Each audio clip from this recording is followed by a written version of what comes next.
Well, hey, it's JamiThatsMe here. Welcome back to the channel. Listen, I want to talk to y'all real quick about love after lockup. Okay, we got to get into it. All right, so let us go ahead and get our notes up. Make sure that you guys are coming into the video. You are liking up the video and also subscribing to the channel if you have yet to do so. All right, appreciate you guys. Let's get into Bianca and Daniel as they start off with them on the show.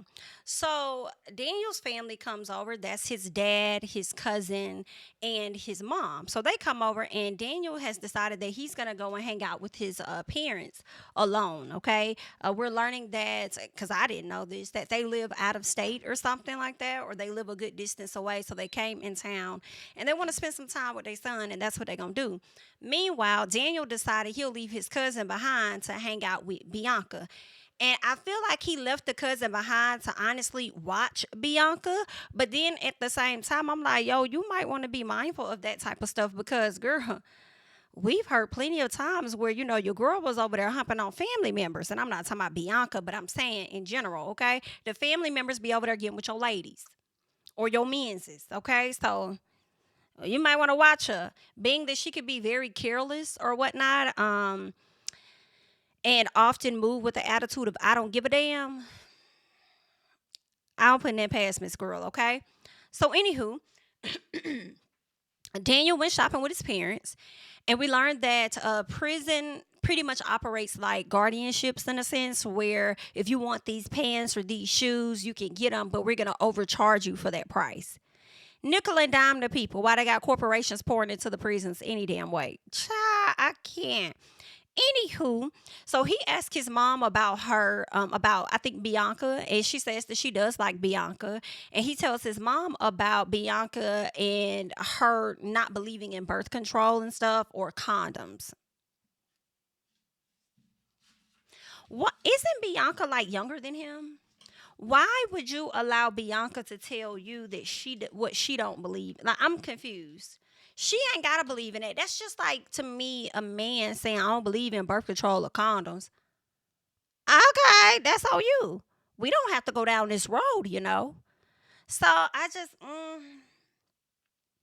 Daniel, you gonna piss me off because you don't have a piece of a backbone. I mean, you tried to show a little piece, but I mean, we'll get into it. So, anywho, I just feel a way about that because it's given she calling the shots, and I feel like he gonna let her continue to do it because he can't financially support himself. All right, but anywho, his mom says, "Well, that was dumb on your part." I said, "I know that's right. Wasn't it dumb on his damn part?" She tells him like, if you have more kids and y'all break up, then you gonna have to pay child support, and you gonna be right back in the situation that you kind of already in with the other baby mama. Like, really, that's what you want to do? And then he tells her something like, oh, she says that Bianca needs to get on the pill, right? And then he says that, we're not going to break up or anything like that. He talks about how he wants to get propose to the girl, wants to get engaged to her. So the mama tells him, like, I don't know about that. He's like, well, it signifies a promise. So I'm like, are you getting her an engagement ring or are you just getting her a promise ring? Which one is it? So, anywho, the mom wants him to wait. She like, I think you should wait 2-3 years before you guys get married. Yeah, you can have a promise ring, engagement, whatever it's going to be, but give it some time to really see how this is going to play out. And I agree with her. I feel like Bianca is showing him enough in this short amount of time. In the short amount of time that you've been with this woman, she's already shown her.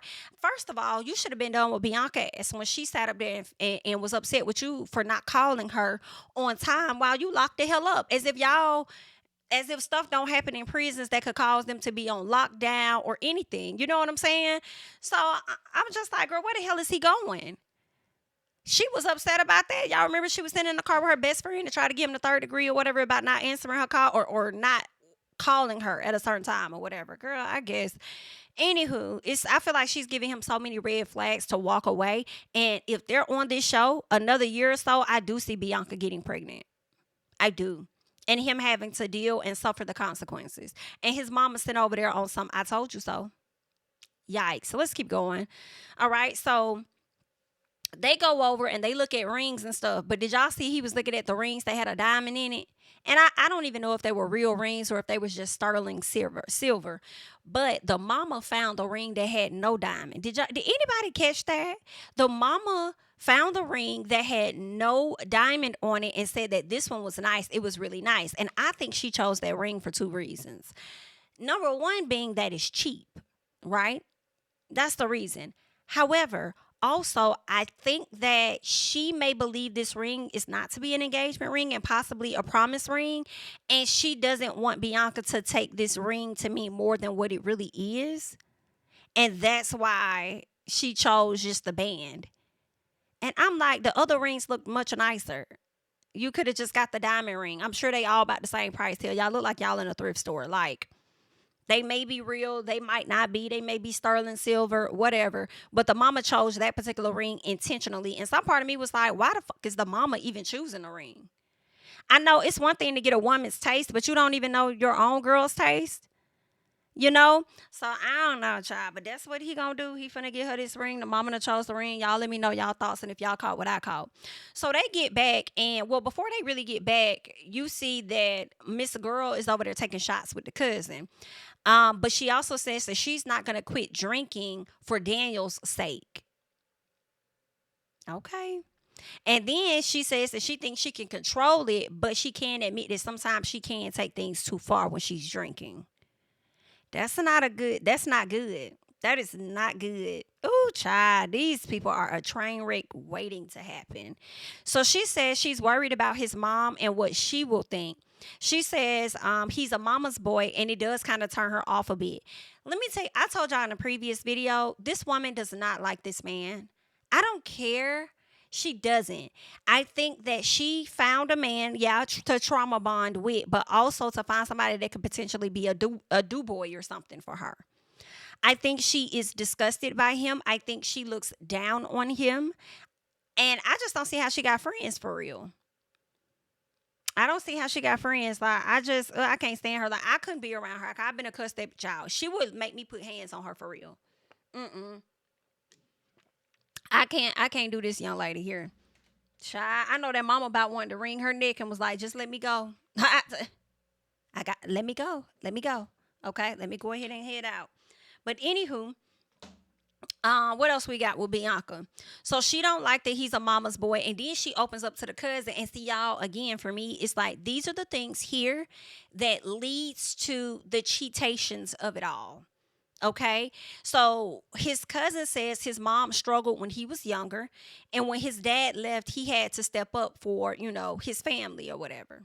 Okay, so this is the cousin giving her a little more insight into Daniel and his background.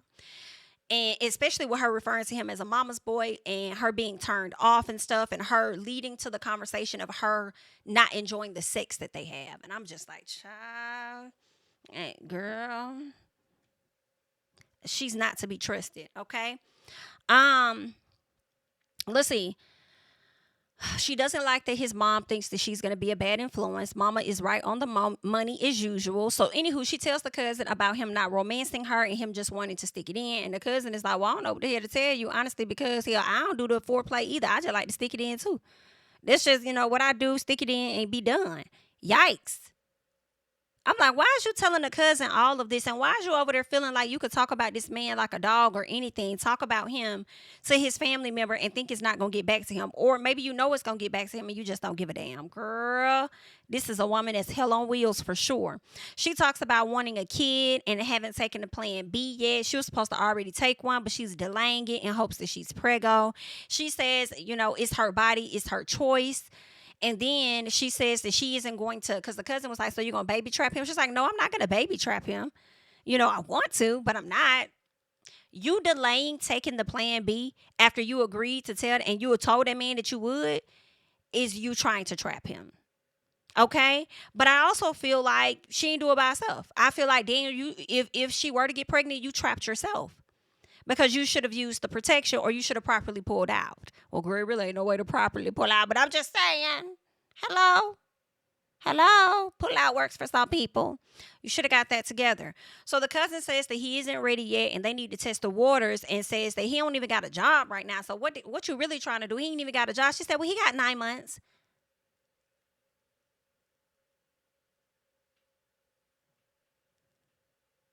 I can't stand this woman. And then says, I got money. I have money. So I have money. I have money. Child, this is a cheer. So, anywho, Daniel walks in. They catch them taking shots and drinking. His dad goes off on Bianca and the cousin immediately. Daniel is mad at her because she said she wasn't going to drink. And Bianca said she could drink whatever the fuck she wants. Okay, she said, I could drink if I fucking want to. How about that? Bianca showed her ass in front of the parents. I wasn't expecting that so soon. So she tells him that this shit is annoying. All right, I guess him policing her having drinks or whatever. So he was like, "Well, shit, I want to drink too. How about that? How that make you feel?" She said, "Well, then go have a shot then." Oh, child. Whoa, whoa. She says, "You do know that's your problem, right? Like that's not my problem. That's your problem that you can't handle that." This is a lot. Wow. I'm like, she ain't lied. It is your problem.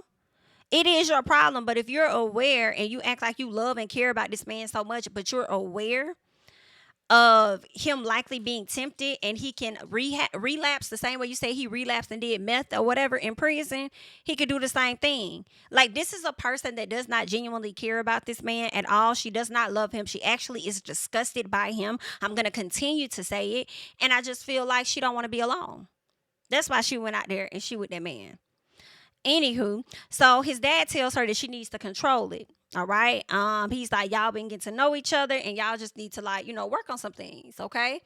Daniel comes, he gets her and he takes her outside or whatever like that. And I can't stand a bitch like her because she is extremely toxic. You like to throw fits, get upset, argue, and then want to be lovey-dovey and start fucking. It's get mad, break up, have sex. Get mad, break up, have sex. And that cycle is so not healthy. And I was so glad Daniel would not kiss her and really wouldn't let her do too much of touching. Okay? She wanted to kiss him and all of that. And he like, you need to chill. All right? What else? She trying to kiss him. Are you mad at me? Like, what you think he is? What do you think? All right. Talk about some she wanted to kiss him, trying to kiss him or whatever. And I think he tells her that she isn't concerned about his feelings or something like that. And she said, I'm not. And he was like, what? You're not? Like, she's just a mess, okay? She wants him to kiss her, and shout out to him because I didn't even think of this. He's thinking about the alcohol that's on her breath, that's on her tongue. He's like, I don't want to taste that. I don't want to taste that. And she's still trying to give him a kiss. Like, The mom tells her that she wants to talk to her when she's sober. She was like, because right now you under the influence and it's going to go on one ear out the other. All right. She shrugs her shoulders like, oh, you don't want to talk to me because I'm drunk or because I had alcohol? Okay, do what you want to do then, girl. I don't care. So they get ready to head to the house and she wants to drive. And the mama said, nah, I'm going to drive. So the mama took the keys and she drove, child. This is crazy. So once they get to the house, Daniel's trying to have a conversation with her about her start drinking and stuff. And she acting like she don't give a damn, like it ain't no big deal to her or none of that. And she just didn't care. I guess she thought Daniel was gonna come climb in the bed with her. And I was proud of Daniel this episode. Okay, and I wish he would have stood firm and stood his ground when it came down to them having sex and him not using condoms, because you are the one that really don't want a child, so you should do the most protecting, in my opinion. Okay, but I was proud of the fact that he recognized the fact that if she kisses him, he's going to get that alcohol on his breath, and that's going to be very tempting for him. And also, when she tried to kiss on him, he was not willing to have it. And then, even so much as so, he drew the line to where I'm not going to get into bed with you because I already know how this is going to go, and the issue is not really going to be resolved. We're going to hunch, do all of this or that, and then we're going to wake up like ain't nothing ever happened, and that's not a good recipe, okay? So, he slept on the couch, and I was here for it. I said, go ahead, Daniel. You might have gotten 2 points today. Good job. Let's get into Michael and Justine. Girl, all them kids y'all got, if y'all not on this show, I don't know what the hell y'all would do. I really don't for a check. But anywho, so Michael walking and he upset about the phone and says that he is taking the TV off the wall. And it's like, Michael, you really going so hard. You're doing all of this extra shit than actually disciplining your fucking kids. You're doing all of this stuff than actually having a conversation with your kids. You're doing all of this and not really telling your son exactly what he did wrong and why it's a problem. And if he continues, how it can go on to be a problem. Now, I'm not saying you can't take those things from him or them, but you're also not having the proper conversations. You're giving an angry reaction to the matter at hand. And I just don't lie. I think that's unhealthy parenting. in my personal. Okay. I don't like that. So he says that he was stressed out about working and not focusing on his music, and then says his wife is high risk. And basically, all I'm hearing is money is tight. I'm stressed out. So my thing is, it's one thing to be stressed out, and you need to get in control of your emotions. And it's obvious we have seen it that you are not. Okay. Regardless of the stress that you have going on as a parent, especially you having so many, you need to get to a place where you can handle them outside of your stress, in a sense, meaning whatever you got going on, all of this reaction is not really handling their situation. It's more so you acting out because you stressed out of what you got going on that ain't got nothing to do with them. Okay, so you need to get in control of your emotions so you can properly parent your kids outside of your own bullshit and stress that you got going on. So it's like you mad and feel like you're suffering, and now you want your kids to suffer and punish, and you want to punish them too. Now, granted, I'm not saying he should not. If that's what you choose to do, take the TVs off the wall, I guess, or whatever, or put them on punishment. Okay, but I just feel like a conversation needs to be had. Your actions were wrong, this, that, and the other, whatever. And for that, you guys are going to be focused on this week playing with each other, understanding each other, certain things. And for now, you're not going to be watching TV this week because you're going to be so wrapped up in your brother and respecting each other that you don't have time to watch TV. And to make sure that you're not going to watch TV, let me go ahead and slide this TV up out of here for y'all. Okay? So I just feel like there was a way he could have handled that much better. So he gets home, he tries to walk past Justine, and she tells him to not come at her, and he needs to make a better choice. Like, don't think you finna walk past me, and don't come at me like that. You need to make a better choice. And I said, Justine, where was your voice at in that room when he was yelling at your child? Not checking his, but talking to yours. And then you want to come to the confessional and talk about how he doesn't, like, your son has autism and he doesn't know how to talk to him delicately, or whatever the case is. Part of that is your fault because you never taught him. You were so focused on getting with a man that was locked up behind bars and having his damn babies that you didn't make sure that he really fostered a good, healthy parenting relationship with your damn kids and knowing how to handle your son with autism. Okay. So anywho, he talking about they need a boot camp. I'm like, no, nigga, you need another boot camp. Okay. I feel like jail was boot camp for you, and you might need you another one. Okay. You just might need you some parenting boot camp. All right. So she says they don't, and they have issues with communicating how they feel. And if they don't work on it, then they are screwed. And so is everybody else around them. I think she was right. They have communication issues. And I think that whole week or two, or until y'all say stop, they would have been working on their motherfucking communication issues with each other. Period. Whether you like it or not, we are a blended family. And whether you want to accept the fact that that's your brother or not, that's your fucking brother. Step brother, whatever brother, y'all family now. Okay? And it shouldn't be no conversations about no, my mama's like this, your mama's like that, everybody, all the parents do what they need to do to pull the weight to make sure that y'all are good. Okay? So it shouldn't be no conversations about no damn parents. Okay? Especially if y'all ain't footing the bill for a god thing. So I just feel like y'all both could have did better. She tells him he needs to work on his anger, which is a fact, because he can't tell them about breaking their stuff, or breaking their stuff, but you over here tearing up your own. She's like, that doesn't make sense. I'm like, you're right. So she says she doesn't think he's capable of handling his and her kids at the same time should something happen to her. So she goes to meet with her daughter. Now her daughter is in college. She's enjoying it. I believe she's at the University of Las Vegas, Nevada, or something like that. But she's in college. Justine tells her daughter about her doctor saying that she shouldn't have another child, and this is an extremely high risk pregnancy.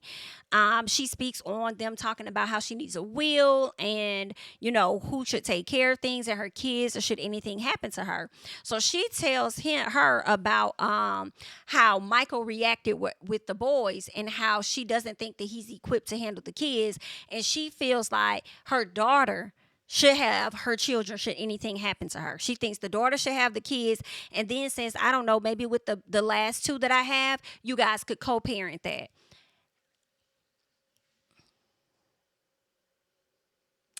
That ticked me off just a little piece.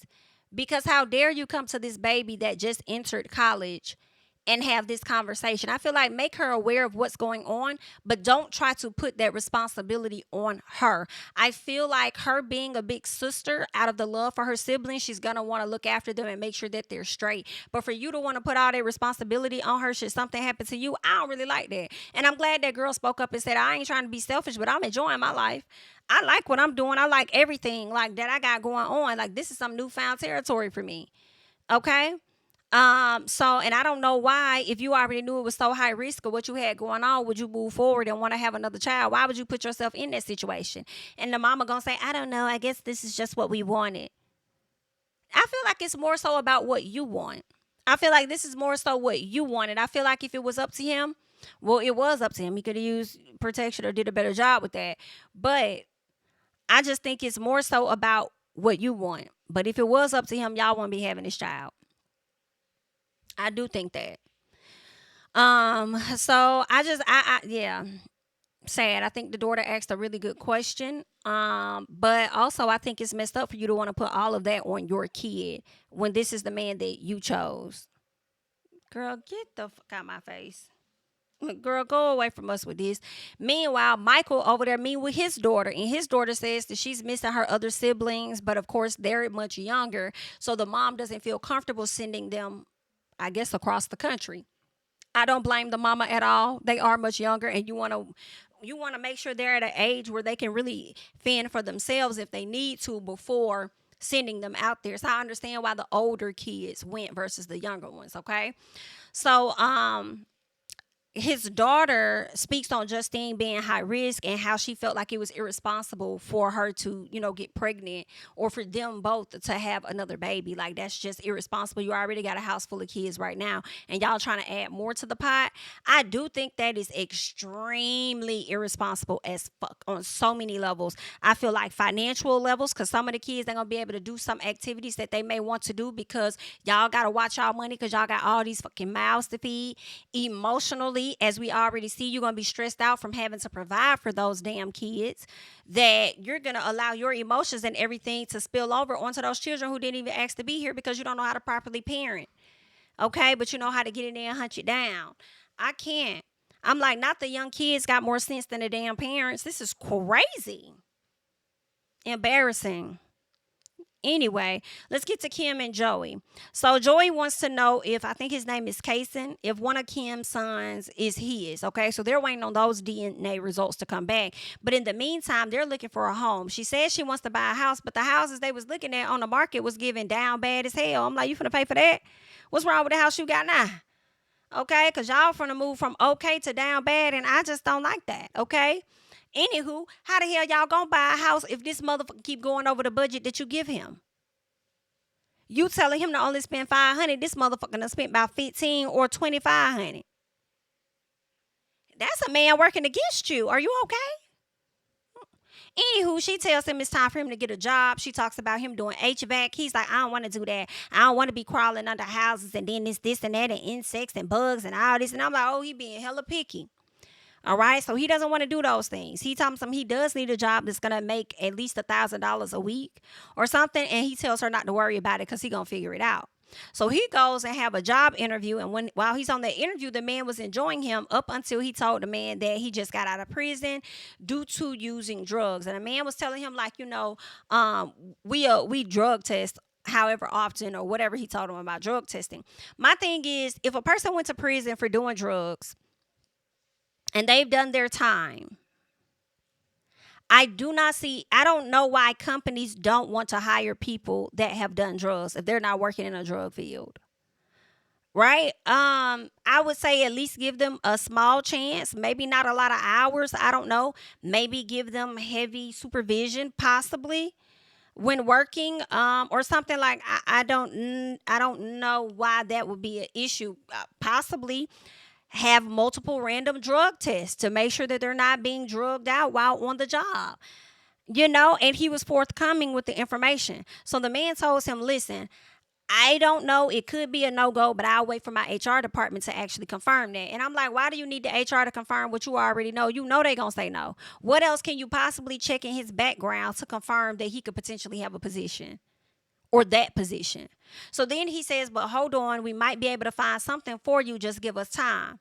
All right. We might not get this job for you, but we may be able to find another job for you. Okay. Another thing that I wonder, if a lot of these companies have turned people down that have been arrested or in prison or whatever, do y'all get turned down because you're not going to receive financial, like you're not going to receive capital or funding for your business if you hire so many felons or something, or any felons? Could that affect your business, like financially or something, like as far as y'all getting funds or loans or grants or something? That's what I'm wondering. Now, if a person has RAPED somebody, no. I think it depends on the offense and what you were in prison for. But if it's like drugs or something like that, I don't think that they should be turned down for opportunities, in my opinion. Okay? Especially if they went through the necessary steps to get, hired and go to counseling or whatever it is they needed to go through to get to having a better job. And some of y'all just don't need one. I hate to say it, okay? Because if you out here RAPEing people or whatever the case is, then child, let me tell you something. You could do something like that to one of the workers, and we're not gonna have that SHI here. Okay. Um. Give me 1 second, y'all. Okay, cool. So yeah, so y'all be mindful of that. Anywho, um, so that's that. But you know what was funny was Joey told the man, like, I could wash dishes, I could do this, I could do that. And I say it's real interesting now that you're saying you could do all of this stuff, because you was making it seem like to your girl that you wasn't open to doing nothing. But now you're so desperate to wash the dishes and stuff. Okay. Well, hey. Gotta get in there some kind of way. Good luck. Let's get to Louis and Melissa. He out here looking for rings, child. He really thought he was gonna go in there and get a 2-carat ring for about 10 or 12K. Only for him to learn that shit gonna be about 25K. So he done got his stuff stressed the hell out, walked back outside, had to catch him a breather because he was about to hyperventilate and fall the hell out because that's all the money that he got. So he tripping. The homeboys over there trying to talk to him and stuff. He says that this is all his savings, everything that he saved up. He go take his ass back in there. The man gives him a different type of ring, okay? Brought the budget from here to here, and now he's out the door with a ring at what, $18,000? And he said that was what, 3,000? Did he say it was 3,000, or did he say it was 5,000 more? Whatever it was, I think he really had about 10 to 12,000 in his account. He said all his life savings, he spent that and then some. And then some, according to him, on getting this bitch a ring. That's stupid as fuck to me. In my personal. I feel like and I'm not, I am going to say it. Like, she don't even look like she rock expensive shit like that. Okay, she do look like she'll be happy with an outfit from Walmart, maybe Target. Not to talk about Target, because Target be giving out, they be having better clothes than some of these other places. But like, she does give that she'll be okay with an outfit from Ross. So why would you then go and get her this high expensive ass ring when you probably could have got her a $2,000 ring? Okay, you probably could have got her a little piece of something and then use that other money to go and get you a little house or something like that, or do another investment.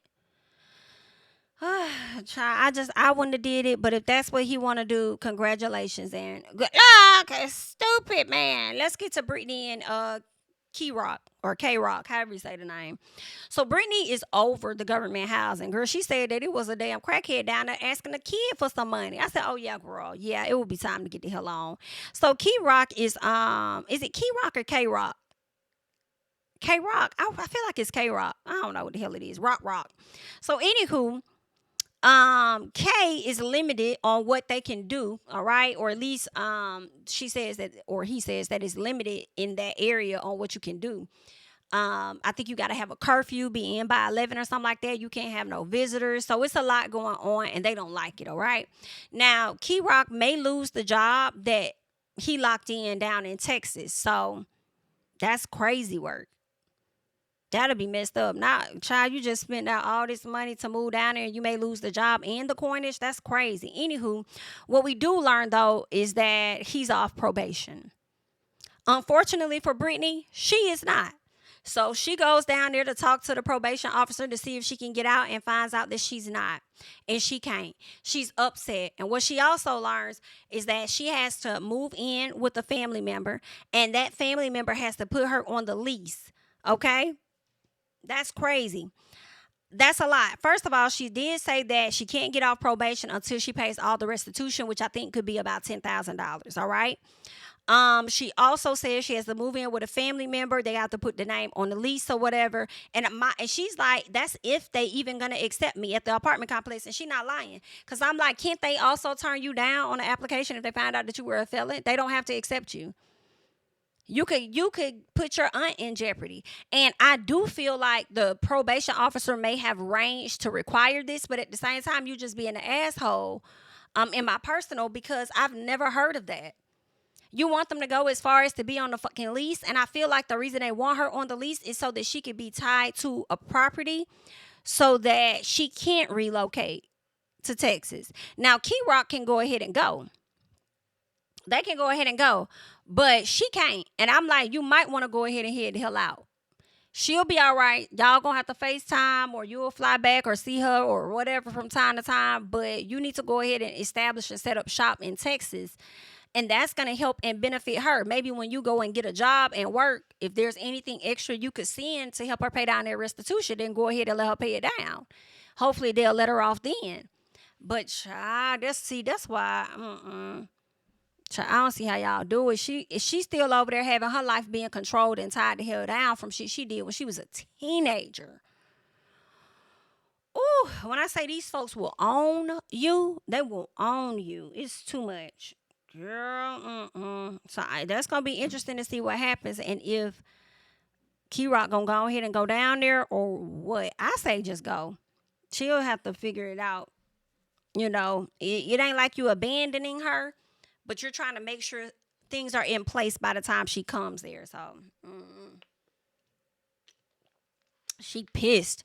Let's keep going. Let's get to Zuzu and Troy. So she wants Troy to go see the psychic. And Troy is not really here for no psychic. He's like, I don't need the psychic to tell me shit. I already know. I need money for my organization and for my household. I already know that. I don't need her to tell me I need money. Okay? Zuzu thinks bringing Troy will make the psychic, I feel, she thinks if she brings Troy to see the psychic, it may give the psychic a different vibe about him. Because remember, the psychic told her that she going to go through a lot of stuff with him. And I believe possibly cheating or whatever it was that she referenced another girl. And maybe she didn't say it was cheating. And maybe that's just what Zuzu took from it. But yeah, and I feel like she thinks if she brings him, the psychic could get a read on him and see what's going on. So the reader tells her that chaos is coming. All right. She tells him that they got the Tower card. And Troy thinks she on some BS. The reader tells Troy or tells him that Troy is around someone that is drama filled. There's always somebody around him that's drama filled. The reader tells her that it's not the baby mama though. So now she's thinking that he's cheating. And I'm like, girl, it could be his mama that's drama filled. And you over here thinking it's another woman. So Zuzu immediately gets mad. She starts assuming he cheating on her. She runs outside. Troy tells her he not cheating on her and says he ain't talking to nobody. She says he stays on the phone and she don't believe him. And it's like, if you got to go through all of that, why you with this man? If you don't believe he telling you, girl, leave this man alone. Okay? She says that she knows something going on and she determined to find out. Then tells him if he ain't the one, then let her go. And I hate when people say this. Like, you can go, right? You don't have to wait for somebody to tell you to go and you could just leave. If you feel that much of a way, you that stressed out, you that bothered, you feel like they doing you that bad, cheating, all of that, you know that you are the one that can exit stage left, right? You know that. Ugh. So then she comes back inside with Troy after they make up. He calms her, whatever. Go inside. I would be so tired of this damn push and pull ass relationship. It would really get on my nerves. So the reader tells her that Troy is not cheating at this moment. All right. And she feels like whoever the person is, she feels like they're old, like they're from the past or whatever. So she says that a lot of chaotic and a lot of chaos and lessons are on the way to them.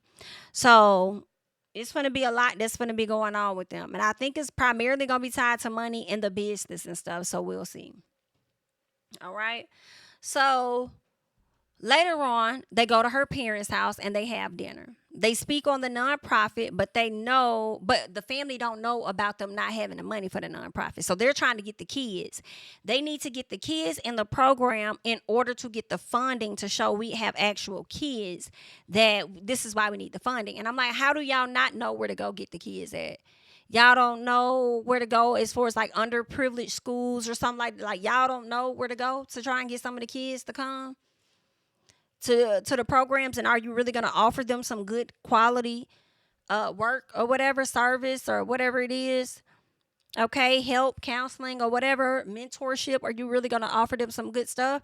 So anywho, Zuzu tells them about the psychic, and the daddy looking at her like, girl, I done told you about messing with them psychics, but you're going to still do what you want to do anyway, because that's just how you is. Go ahead. So she tells them that she got triggered after she said that Troy wasn't faithful. So this is her trying to deflect, change the conversation to make it about Troy, putting him on the spot versus talking about the fact that your nonprofit ain't got no damn money and it's gonna go under. Okay.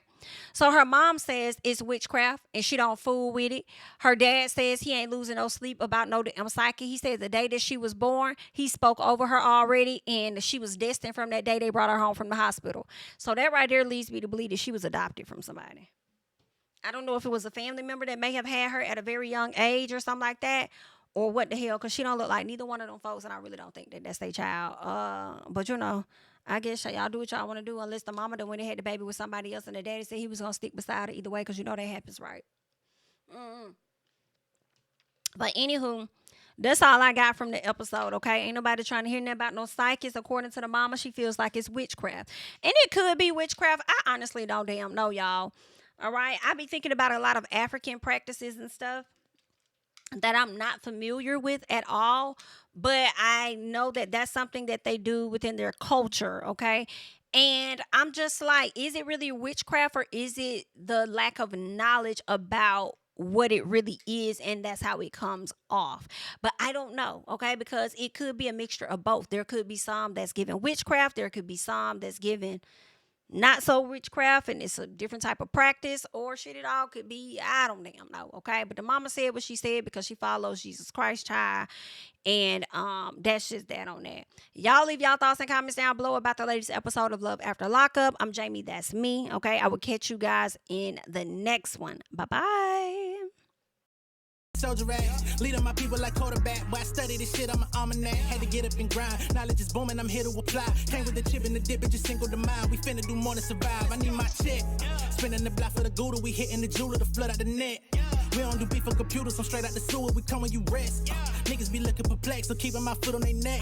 No map, I trust my gut for the quest. But drama, I'm fully abreast. I was ready for years and they died of me. All of a sudden they tell me they proud of me. I've been dropping these haters like calories. Cross them out, I came back with some boundaries. Stand for my honor, but too raw, no corner. Packing the stick with a drummer. Wanna catch my bad, won't fumble. I done came too far to be humble.